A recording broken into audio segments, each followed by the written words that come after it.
Hey guys, welcome back. Thanks for joining me for another video. This week I want to talk about narcissistic personality disorder, and I want to talk about 3 things that all narcissists hate. So I know what you're thinking. Oh my God, they're human. Oh my God, they don't like these things. Absolutely. So let's get into the 3 things that really bug a narcissist. One of the biggest things to take note of is someone who is narcissistic is a master manipulator. Now, someone who's a manipulator is very good at convincing you of their point so you can give them what they want. And so one of the things that a narcissist will despise is hearing the word no or not getting their way. When you are a person that has very strong boundaries, especially if you're a person that in the past they were able to manipulate and control, and now all of a sudden you're kind of like gaining this new insight on who this person is and what they're capable of, and you start really standing up for yourself. And not only do you stand up for yourself, but you do it in actually a calm way because you've learned how to respond and not react to this person. They are going to despise that. They are going to get extremely angry because they're not getting their way. This is oftentimes when you'll start to see really ruthless and relentless behavior towards this person, where now they're really going to start trying to cut you at your knees, or perhaps throw some guilt and shame at you and see if that'll actually work, so you'll kind of be bendable and then eventually give them what they want. So they want to see how far do they need to go where you'll fold and give them what they want. So getting no, and very blunt no, and standing in that and feeling confident in that is something that every person who's narcissistic despises. Now, with getting the word no, like you or I, if we hear the word no, then we understand, like, okay, the answer is no, and there goes the sun. The answer is no, so I'll go somewhere else and see if I can find a yes there, or I'll find someone else to help me. And so you're flexible because you respect the fact that someone said no. For someone who's narcissistic, that's never going to happen. So when they hear the word no, what they look at that situation as, they lost. Because everything is about winning and losing. Everything is a game. Everything is a power struggle because narcissists like control. Now, when you're dealing with someone who is, look at a child, for example. If you're dealing with a child and they hear the word no, they don't like it. And so what do? They throw a tantrum. And what you're seeing with someone who's narcissistic is someone who is emotionally immature and not able to respect boundaries, not able to hear the word no, not able to be fair and play nice in the sandbox. So when you're dealing with this type of personality, you have to learn how to be able to stand as the healthy adult to this child that's having a meltdown, throwing a tantrum, stomping their feet because they don't like the word no, and not engage with the child. So the problem is that you're actually dealing with a grown adult, but you're seeing a physical adult, but you're not saying that really the mindset is of a child. One of the biggest wounds within a narcissist is the abandonment wound. The abandonment wound is probably the biggest thing that had actually caused that wall to come up, because all narcissists have a wall up. Now, the problem is that even if you're a little unhealthy and you're wounded and you're not even sure what those wounds are you going to have a wall? Absolutely.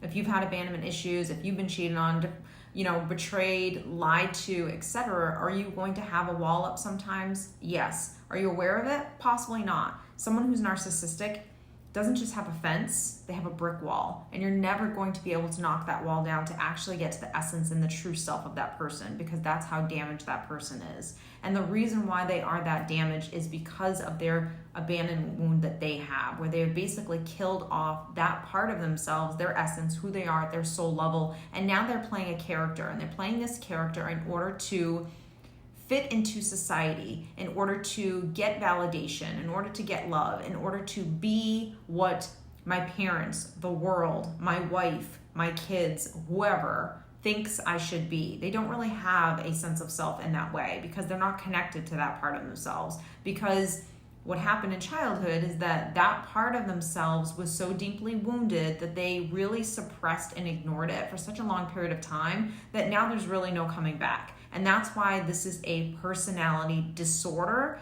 and you're not just dealing with someone who's unhealthy. Now, when someone who's narcissistic gets ignored, they're going to be relentless because they want to get an answer from you. So they're going to be very pushy. They're going to start saying things that might actually hurt your feelings because they're going to try to find where are your weak points and what do I need to say to get you to pay attention to me so you can then, of course, give me what I want. It literally makes them go absolutely crazy when you ignore them. They start losing their mind. And for a lot of people who are narcissistic, this is where you really start seeing the vindictive, nasty side of this person when they're really not getting their way, when you're not paying them any attention, when you're not giving into the drama, when you're just kind of standing here steady, feeling good to go, you got a good bubble and life's flowing and you're feeling good, and you're no longer engaging with this person on those levels.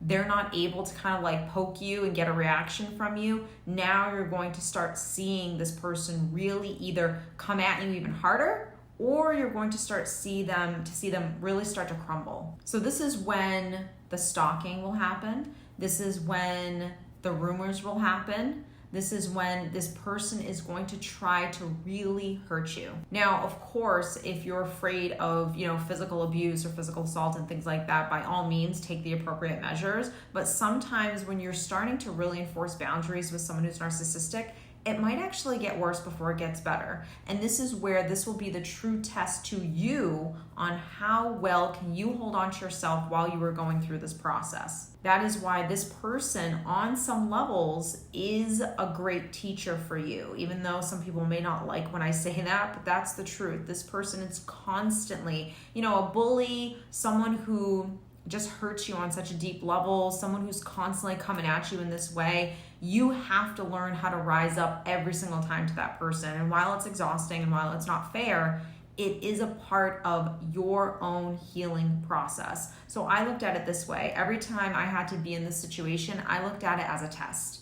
And so sometimes I failed and sometimes I passed, but for the most part, I always showed up and I always tried my best. So whether you use this information for revenge, which I don't like that word, and I hope you don't do that, but I hope you are a little bit mindful as to what's going on, because a lot of times when people are dealing with someone who's really narcissistic, they take what this person does really personally. So when this person's coming at you and cutting you at your knees and saying hurtful things and using guilt and shame on you, and you're completely unaware of it, you're going to absorb it and you're going to take it on. What I want you to do is I want you to understand that when you start kind of setting boundaries with this person, they're going to fold and crumble. They're going to fall apart. They're going to get vindictive and nasty. And so I want you to see the cycle that is really happening between you and this person. I want you to see this person for who they are and what's actually really going on inside of them. So you'll have more self-control when you are in situations with this person. I hope this information has helped you. I hope you've enjoyed it. If you did, don't forget to give it a big thumbs up. Don't forget to hit subscribe, and I'll see you next week.